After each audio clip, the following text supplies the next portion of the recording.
नमो नमः। गतकक्षासु अस्माभिः पञ्चदश छन्दांसि अथवा वृत्तानि अधीतानि। तत्र गतकक्षायाम् अस्माभिः प्रथमं तावत् मन्दाक्रान्ता वृत्तम् अधीतं। तस्य लक्षणम् एवम् आसीत्। मन्दाक्रान्ता जलधि षड्गैर अम्भौ न तौ ताद्गुरु चेत्। मन्दाक्रान्ता जलधि षड्गैरम्भौ न तौ ताद्गुरुश्चेत्। तस्य प्रसिद्धम् उदाहरणं मेघदूतस्य। सर्वाण्यपि पद्यानि अस्मिन्नेव वृत्ते वर्तन्ते। कश्चित् कान्ता विरह गुरुणा स्वाधिकारात् प्रमत्तः इति। ततः अधीतः शार्दूलविक्रीडितं। यथा शार्दूलस्य सिंहस्य शार्दूलः यथा शनैः शनैः रम्यः गच्छति, तद्वत् इदं वृत्तमपि तद्वदेव गच्छति। सूर्याश्वैर्यदिमः सजौ सततगाः शार्दूलविक्रीडितम्। सूर्याश्वैर्यदिमः सजौ सततगाः शार्दूलविक्रीडितम्। अथवा या कुन्देन्दुतुषारहारधवला। एतदपि किं प्रसिद्धं वर्तते। सूर्याश्वैर्यदिमः सजौ सततगाः शार्दूलविक्रीडितम्। सूर्याश्वैर्यदिमः सजौ सततगाः शार्दूलविक्रीडितम्। तस्य श्लोकाः अपि दृष्टाः।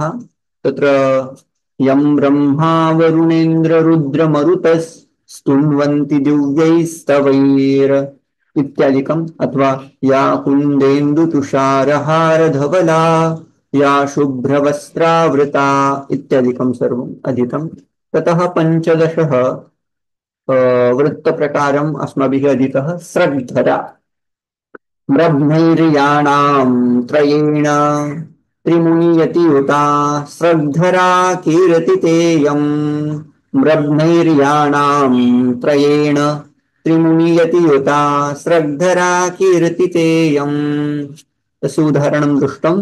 रामं कामारिसेव्यं भवभयहरणं कालमत्तेह सिंहं योगीन्द्रं ज्ञानगम्यं गुणनिधिमजितं निर्गुणं निर्विकारं मायातीतं सुरेशं खलवधनिरतं ब्रह्मवृन्दैकवन्द्यं वन्दे कुन्दावधातं सरसिजनयनं देवमुर्वेशरूपम् इति मन्दाक्रान्ता शार्दूलविक्रीडितं तथा स्रग्धरा इत्यादीनां निरूपणं दृष्टमासीत्। अधुना अग्रे वर्तते षोडश अक्षरात्मक अथवा प्रतिपादम् अष्ट अक्षरात्मकम् अनुष्टुपवृत्तम्।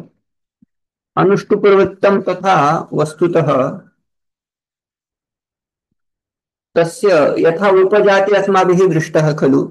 इन्द्रवज्र उपेन्द्रवज्र अनयोः मिश्रणं तद्वदेव अनुष्टुपः अपि वर्तते। वस्तुतः अनुष्टुप् इति एकं वृत्तं न, वृत्तानां जाति एव अत्र अनुष्टुप् इति शब्देन कथ्यते। अनुष्टुप् मध्ये सर्वदा मिश्रणं भवति।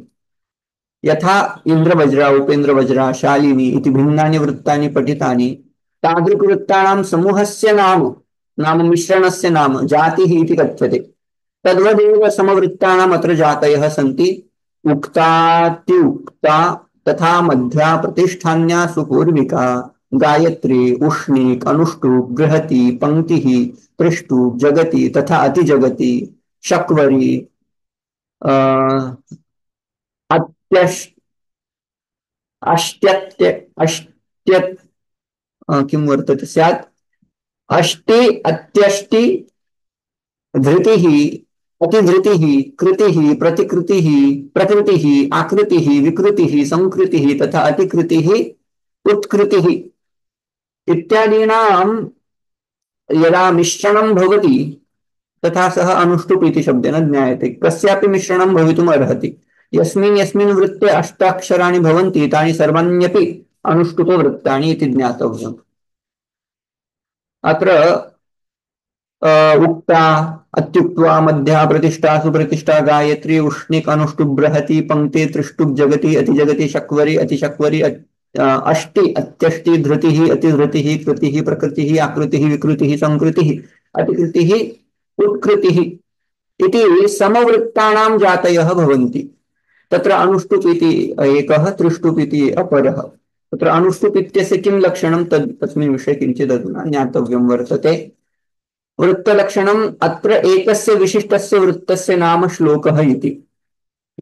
श्लोके अत्र वस्तुतः अनुष्टुप् इत्यस्य लक्षणं वदन्ति, किन्तु अनुष्टुप् अत्र वृत्तानां जातिः एव अनुष्टुप् इति शब्देन ज्ञायते। तत्र श्लोकः इति तस्य एकं नाम क्रियते। श्लोके नाम अनुष्टुपवृत्ते षष्ठे गुरुज्ञेयः प्रतिपादम् अष्टाक्षरं भवन्ति, अष्टाक्षराणि भवन्ति। तत्र षष्ठमम् अक्षरं सर्वदा गुरु भवति अनुष्टुपवृत्ते। श्लोके षष्ठे गुरुज्ञेयम् सर्वत्र लघु पंचमं, सर्वत्र पंचमं लघु वर्तते। नाम प्रतिपादम् अनुष्टुप वृत्ते अथवा श्लोके पंचमम् अक्षरं लघु, षष्ठमम् अक्षरं गुरु इति उक्तम्। सप्तमं विषये किम् इति उच्यते। द्विचतुष्पादयो ह्रस्वं द्वितीयं पादं तथा चतुर्थं पादं। तत्र सप्तमम् अक्षरं किं भवति? ह्रस्व भवति। तथा दीर्घम् अन्ययोः प्रथम तथा तृतीय इति अवशिष्टं खलु। तत्र तु दीर्घः भवति, दीर्घं भवति। ज्ञातं खलु। अधुना पश्यन्तु, पञ्चमाक्षरं सर्वदा लघु वर्तते इति उक्तं। प्रथमम् अनुष्टुपवृत्तम् अत्र पश्यामः। मा निषाद प्रतिष्ठां त्वम् अगमः शाश्वती समाः यत्क्रौञ्च मिथुनारेकम् अवधिः काममोहितम् इति उक्तम्। अत्र श्लोके समन्वयः कथम् उक्तम्, कथम् उक्तः? उच्यते श्लोके पंचमाक्षरं सर्वदा लघु इति उक्तम्। यदि कौण्ट् कुर्मः मा निषाद प्र इति लघु अस्ति वा? अस्ति। श्व श्व इति लघु वर्तते। यत् क्रौञ्च मिथुना एकं थु इति लघु। अवधिः काममोहितम् म इत्यपि लघु। सर्वत्र पंचमाक्षरं लघु लघु लघु इति उच्यते। तथा द्वितीयं एवम् उक्तं लक्षणम् उक्तं। षष्ठे गुरुः ज्ञेयः। अत्र षष्ठमम् अक्षरम् अनेन वर्णेन रञ्जितं वर्तते। ति इति गुरु अस्ति वा लघु अस्ति?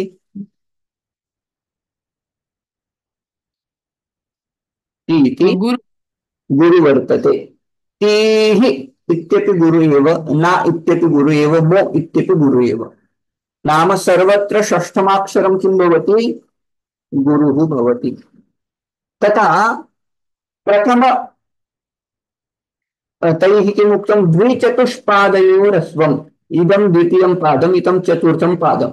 द्विचतुष्पादयोः किं भवति? सप्तमाक्षरं लघु लघु भवति। चेत् सकारः अपि लघु वर्तते, हि इत्यपि लघु वर्तते। अवगतं यदा प्रतिश्लोकं चतुष्पादाः भवन्ति, चतुष्पादात्मकः श्लोकः भवति। अप टू दिस इस प्रथमं पाद, सेकेंड पाद, तृतीय पाद, चतुर्थ पाद। द्वितीय पादे तथा चतुर्थे पादे सप्तमाक्षरं किं भवति? सर्वदा लघु। द्विचतुष्पादयोः ह्रस्वं तथा सप्तमं दीर्घम् अन्ययोः, अन्ययोः अन्ययोः द्वयोः, प्रथम तथा तृतीययोः प्रथमतृतीययोः सप्तमम् अक्षरं किं भवति दीर्घं भवति अत्र ग्रीन् कलर् वर्णेन अत्र रञ्जितं वर्तते ष्ठाम् इति दीर्घं वर्तते सप्तमाक्षरं वर्तते दीर्घं वर्तते देकम् अत्र दे इत्यपि दीर्घ वर्तते अवगतं कथं भवति अनुष्टुप् पञ्चमाक्षरं सर्वदा लघु षष्ठमम् अक्षरं सर्वदा गुरु सप्तम अक्षरं षष्ठमम् अक्षरम् अथवा षष्ठम् अक्षरं सर्वदा गुरु भवति सप्तमं विषये किञ्चित् ज्ञातव्यं द्विचतुष्पादयोः ह्रस्वं भवति प्रथमतृतीययोः दीर्घं भवति तावदेव अवगन्तव्यम्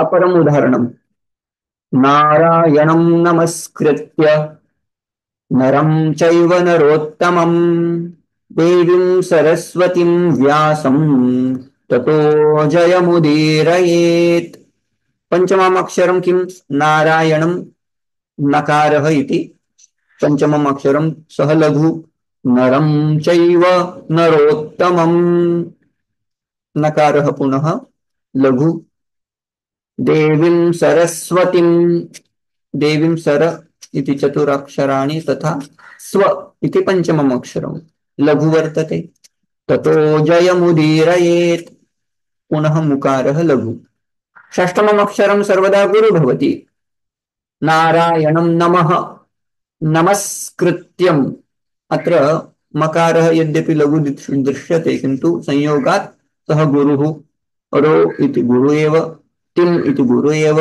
दि इति गुरु एव तथा द्विचतुष्पादयोः ह्रस्वं भवति इति ज्ञातव्यम् अधुना तकारः रकारः इति लघु लघु पुनः प्रथमतृतीययोः किं भवति दीर्घं भवति कृ इति दीर्घं वर्तते कस्मात् अग्रे संयोगः अस्ति व्यासं तु स्वाभाविक तत्र गुरु एव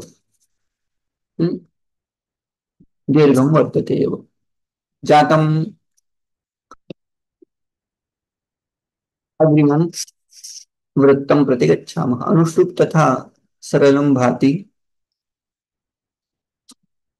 मत्तमयूरम् इति वृत्तं वर्तते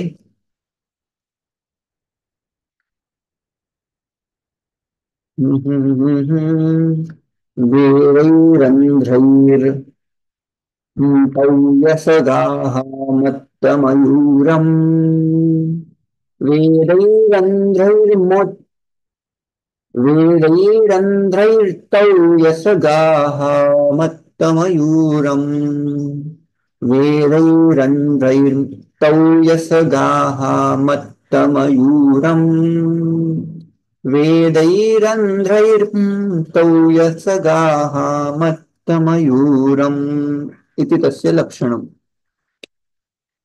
मत्तमयूरं मयूरवत् एव नृत्यन्तम् इदं वृत्तं गच्छति नृत्यत् इदं वृत्तं गच्छति यथा मयूरः वर्षाकाले नृत्यति तद्वदेव अस्यापि ट्यून् वर्तते वेदैरन्ध्रैर्तौ यसगाः मत्तमयूरम् वेदैरन्ध्रैर्तौ यसगाः मत्तमयूरम् इति लक्षणं किं वेदैः कति वेदाः सन्ति चत्वारः तत्र प्रथमः यतिः रन्ध्रः कति रन्ध्राणि अथवा कति छिद्राणि कति द्वाराणि सन्ति शरीरे नवद्वारे पुरे देहि तत् अग्रिमः यतिः नवमाक्षरे वर्तते चतुर्थाक्षरे प्रथमः यति नवमे अक्षरे नवमात् अक्षरात् परं द्वितीयः यति प्रतिपादम् एवमेव वेदैरन्ध्रैः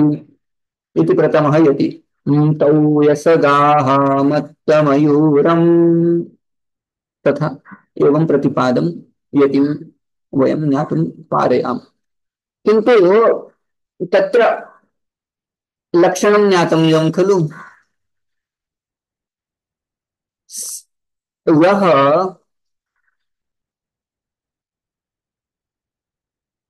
मकारः सर्वगुरु नौ इति मकारः वर्तते न्तौ न्तौ इति वर्तते मकारः अयं गणः तौ नाम तगणः, डबल तगणः, पुनः एकः यगणः, सगणः, गुरु इति।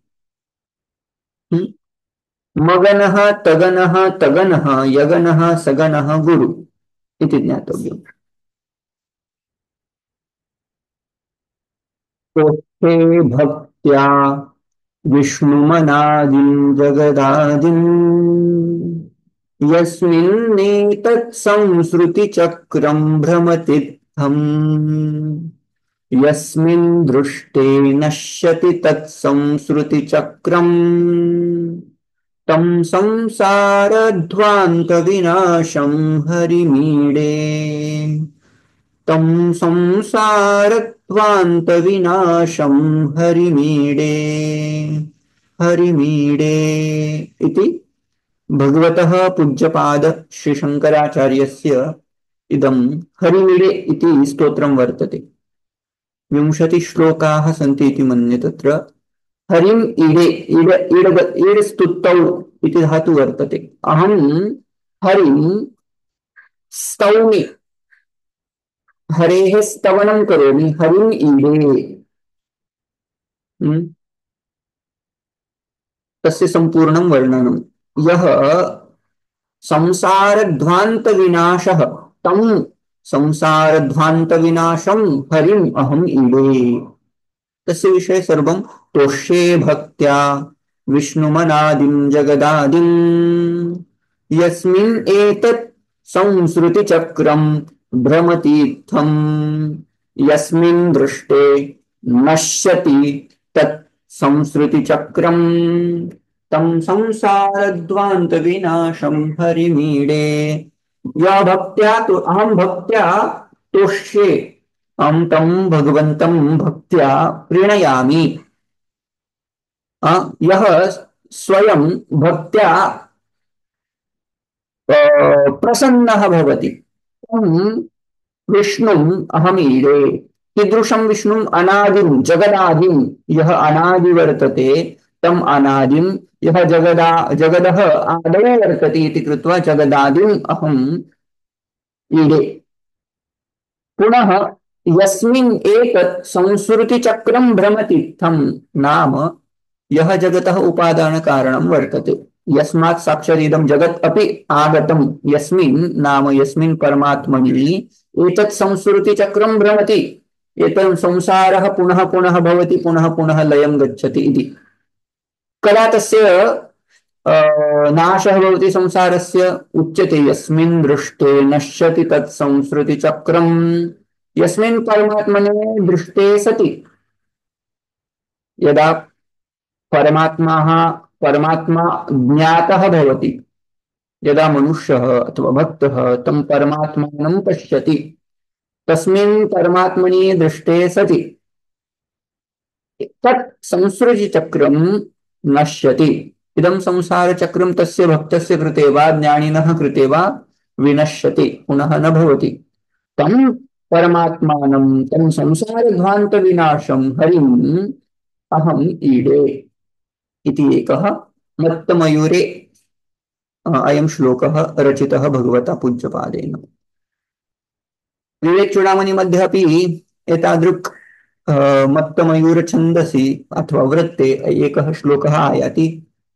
नैवात्मापि प्राणमयो वायुविकारो गन्ता गन्ता वायुवदन्तः बहिरेशः यस्मात् किंचित् क्वापि न वेत्तिष्ठमनिष्टम् स्वं वान्यं वा किंचन नित्यं परतन्त्रः इति।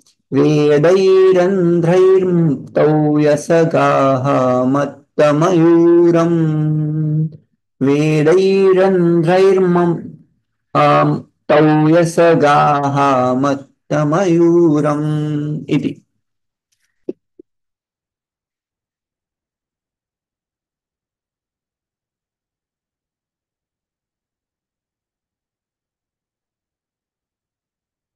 अग्रिमम् पृथ्वी इति वृत्तं वर्तते, तस्य विषये किञ्चित् लक्षणमेवं गच्छति। जसौ जसयलावसुग्रहयतिश्च पृथिवी गुरुः जसौ जसयलावसुग्रहयतिश्च पृथिवी गुरुः जसौ जसयलावसुग्रहयतिश्च पृथिवी गुरुः जसौ जसयलावसुग्रहयतिश्च पृथिवी गुरुः इति। तत्र पुनः 8+9 इति 17 अक्षरात्मकम् इदं वृत्तं वर्तते। तस्य समन्वयम् एवं नाम वसु नाम अष्टवसवः सन्ति, ग्रह नवग्रहाः सन्ति। प्रथमः यति कुत्र भवति? अष्ट, तत्र प्रथमः यतिः, तथा ग्रह अग्रिमः यतिः नवमाक्षरे। नाम प्रतिपादम् अष्टात् अक्षरात् अष्टाक्षरात् परं प्रथमः यतिः, नवमात् अक्षरात् परं द्वितीयः इति प्रतिपादम्। यथा जसौ जसयला जसौ जसयला वसु इति भवेत्। ग्रहयतिश्च पृथिवी गुरु इति उदाहरणेन ज्ञातुं शक्यते। तत्र जगणः सगणः, पुनः जगणः सगणः, पुनः यगणः, ततश्च लघुगुरु इति वर्तते। लाः नाम लघु गुरुः इति उच्यते। प्रसंयमणिमुद्धरन्मकरवक्रदंष्टाङ्कुरात् समुद्रमपि सन्तरेत् प्रचलदूर्मिमालाकुलम् भुजङ्गमपि कोपितं शिरसि पुष्पवद्धारयेत् न तु प्रतिनिविष्टमूर्खजनचित्तमाराधयेत्। नीतिशतकमध्ये अयं श्लोकः मूर्खपद्धतौ आयाति। मूर्खस्य कोऽपि विद्वान् यदि चित्तस्य शमनं कर्तुम् इच्छति चेत् तस्य विदुषः सः प्रयत्नः फलरहितः भवति, निष्फलं भवति, निष्फलः भवति। तद्वक्तुम् उच्यते कदाचित् अशक्यप्रायः वस्तु अपि प्राप्तुं शक्यते। प्रसंयमणिमुद्धरन्मकरवक्रदंष्टाङ्कुरात्। मकरः नाम क्रोकोडैल अथवा शार्क इत्यपि उच्यते। तस्य द्रंष्ट्रा, तस्य मुखम नाम तस्य द्रंष्ट्रा यद भवति, दाढ़ जिसको बोलते हम, है ना, उसकी दाढ़ में बहुत पावर होती है। यदि वो कुछ चबा जाए तो हाथी को भी वो खींच के अंदर लेके जाती है, इतनी ताकत उसमें होती है क्रोकोडाइल में, है ना। यदि उसके दाढ़ में कुछ मणि है, कुछ मौक्तिक वगैरह उसके दाढ़ में रखा है, और यदि कोई पुरुष, यदि कश्चन पुरुषः तस्य मकरवक्रदंष्टाङ्कुरात् अथवा दंष्टान्तरात् यदि मणि इच्छति, वस्तुतः तस्य प्रयत्नः अशक्यप्रायः, किन्तु कदाचित् सः मणि प्राप्तुं तत्र यशः लभेत, कदाचित् यशस्वी स्यात्, शक्यते। यदि प्रयत्नं क्रियते तस्य मकरवक्रदंष्टाङ्कुरात् मणि अपि उद्धर्तुं शक्यते, किन्तु न तु प्रतिनिविष्टमूर्खजनचित्तमाराधयेत्। मूर्खजनस्य चित्तस्य आराधनं, प्रतिशमनम् अथवा तस्य ज्ञानदानं कियदपि क्रियते चेत् सः ज्ञातुं न पारयति। अत्र मूर्खशब्देन वस्तुतः यः अवगन्तुम् एव न समर्थः इति न, यस्य तादृशी जिज्ञासा एव नास्ति सः मूर्खः। मतलब उसको कितना भी समझाने का प्रयास करे, उसको आपका सुनने की ही इच्छा नहीं होती, उसको यहाँ मूर्ख कहा गया है। जिसको कुछ आता नहीं उसको मूर्ख नहीं कहा गया, जिसको सुनने की ही इच्छा नहीं उसको मूर्ख कहा गया। तो बेसिकली द गेटिंग मनी और the jewel from the mouth of Makar crocodile also will be possible, but to make full understand is not a simple thing, it is almost impossible. कदाचित् समुद्रमपि सन्तरे प्रचलदूर्मिमालाकुलम्। यस्मिन् समुद्रे प्रचलत् ऊर्मिमालाकुलं वर्तते, यत्र वेव्स तरंगाः अथवा ऊर्मयः, ऊर्मीनां तत्र माला एव वर्तते, आकुलमेव वर्तते, नाम कूलं नाम समूहम् एव वर्तते, यस्मिन् समुद्रे बृहति अथवा बृहत्यः तत्र किं वर्तन्ते, ऊर्मयः वर्तन्ते। तादृशः समुद्र अपि सन्तरेत्। कश्चन पुरुषः यदि प्रयत्नं करोति यथा वीर सावरकरः, स स्वबलेन समुद्रमपि अतरत्। शक्यते, प्रयत्नेन समुद्रमपि तर्तुं शक्यते, किन्तु न तु प्रतिनिविष्टमूर्खजनचित्तमाराधयेत्। मूर्खचित्तस्य समाधानं न शक्यते। कदाचित् तृतीयम् अपि शक्यते, किं, कोपितं भुजङ्गं वर्तते, वस्तुतः भुजङ्गस्य समीपे अपि गन्तुं न पारयामः, किन्तु कदाचित् एवमपि कर्तुं शक्यते, किं, भुजङ्गः क्रुद्धः स्यात्, क्रुद्धम् अथवा कोपितं भुजङ्गम् अपि पुष्पवत् शिरसि धारयेत् पुरुषः। पुरुषः पुष्पवत्, यथा पुष्पं वयं सहजतया शिरसि धारयामः, तद्वत् कोपितं भुजङ्गम् अपि शिरसि धारयितुं शक्यते, किन्तु प्रतिनिविष्टमूर्खजनचित्तं न आराधयेत् इति उच्यते। इति एकं नाम अस्मिन् नीतिशतकमध्ये बहूनि पद्यानि एतादृशानि सन्ति। कदाचित् यदि समय लप्स्यते तस्यापि अध्ययनं शक्यते। एकमेव तत्र एकं सफिशियेंट वर्तते इति मन्ये, बहूनि तथा सन्ति तत्र नीतिशतकमध्ये। अद्य अहं समापयितुम् इच्छामि, इदं वृत्तकक्षाः इति कृत्वा अग्रिमं प्रति गच्छामः। द्रुतविलम्बितमाहनभौ भरौ, द्रुतविलम्बितम् इति वृत्तं वर्तते। द्रुतविलम्बितमाहनभौ भरौ, द्रुतविलम्बितमाहनभौ भरौ, द्रुतविलम्बितमाहनभौ भरौ, द्रुतविलम्बितमाहनभौ भरौ इति। द्रुतं शीघ्रं शीघ्रं, विलम्बितं सॉरी द्रुतं मन्दं मन्दं, विलम्बितं शनैः शनैः।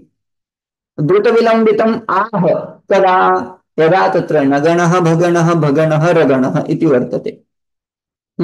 द्रुतविलम्बितम् आह कदा, नगणः भगणः नभौ, भगणः रगणः भरौ, नभौ भरौ इति लक्षणं वर्तते। उदाहरणे तस्य समन्वयं कर्तुं शक्यते। नगणः नाम सर्वलघु नगणः, आदिगुरु भगणः, आदिगुरु भगणः, मध्य लघु रगणः इति लक्षणं वर्तते। इदं तु सर्वदा कदाचित् श्रुतमपि स्यात्, प्रकृतिसिद्धं हि महात्मनां। विपदी धैर्यं, विपदी धैर्यम् अभ्युदये क्षमा, सदसि वाक्पटुता युधि विक्रमः, यशसि चाभिरुचिर्व्यसनं श्रुतौ, प्रकृतिसिद्धमिदं हि महात्मनाम्। इदं प्रकृतिसिद्धं भवति तेषां महात्मनां, महात्मनाम् अयं स्वभावः एव। कीदृक् उच्यते, विपदि नाम संकटकाले धैर्यं, तदा धैर्यवन्तः ते भवन्ति महात्मानः। अभ्युदये समानन्तः ते भवन्ति, नाम तेषाम् अयं स्वभावः। अभ्युदये यदा तेषाम् उत्कर्षः भवति, अभ्युदयः भवति, तदा क्षमा इति नाम्ना गुणः तेषां सकाशे सर्वदा भवति एव। पुनश्च उच्यते सदसि वाक्पटुता, सदस् नाम सभा, सभायां वाक्पटुत्वं तेषां मध्ये भवति। युधि नाम युद्धमध्ये, विक्रमः, विक्रमिणः भवन्ति महात्मनः। यशसि च अभिरुचिः, तेषाम् अभिरुचिः कुत्र भवति, यशसि वर्तते, कीर्तौ वर्तते। तथा च व्यसनं श्रुतौ, तेषाम् एकम् एव व्यसनं, किं, श्रुति नाम श्रवणं, शास्त्रश्रवणं वा भवेत्, शास्त्राध्ययनं वा भवेत्। इदं सर्वं हि महात्मनां प्रकृतिसिद्धं भवति, नाम जन्मजातं भवति इति तात्पर्यम्। इदम् एकं तज्झटिका वर्तते। तस्य एवं लक्षणं वदामि। प्रतिपदयमखित षोडश मात्रा, नवम गुरुत्व विभूषित गात्रा, पज्झटिकाया एष विवेकः क्वापि न मध्य गुरुर्गणैकः प्रतिपदयमकित षोडश मात्रा नवम गुरुत्व विभूषित गात्रा पज्झटिकाया एष विवेक क्वापि न मध्य गुरुर्गण एष एकः प्रतिपदयमकित षोडश मात्रा नवम गुरुत्व विभूषित गात्रा पज्झटिकाया एष विवेकः क्वापि न मध्य गुरुर्गण प्रतिपदयमकित षोडश मात्रा नवम गुरुत्व विभूषित गात्रा पज्झटिकाया एष विवेकः क्वापि न मध्य गुरुर्गणैकः इति अस्य लक्षणम्। प्रतिपदयमकित षोडश मात्रा भवन्ति नवम गुरुत्व विभूषित गात्रा इसमें नवमे अक्षरे गुरु भवति पज्झटिकायाः एष एव विवेकः क्वापि न मध्य गुरुर्गण एकः तत्र कोऽपि गुरुर्गणः मध्य गुरुर्गणः नास्ति इति उच्यते इति कृत्वा लक्षणं तथा उदाहरणं तु प्रसिद्धं देवी सुरेश्वरी भगवती गंगे अत्र भगवती भवेत् देवी सुरेश्वरी भगवती गंगे त्रिभुवन तारिणी तरल तरंगे शंकर मौली विहारिणी विमले मम मतिरास्तां तव पदकमले भागीरथी सुखदायिनी मातस्तव जगन्मोहिनी गणे ख्यातः नाहं जाने तव महिमानं पाहि कृपामयि मम ज्ञानम् देवी सुरेश्वरी भगवती गंगे त्रिभुवन सारिणी तरल तरंगे शंकर मौली विहारिणी विमले मम मतिरास्तां तव पद कमले भागीरथी सुखदायिनी मातः तव जल महिमानि गणे ख्यातः नाहं जाने तव महिमानं पाहि इति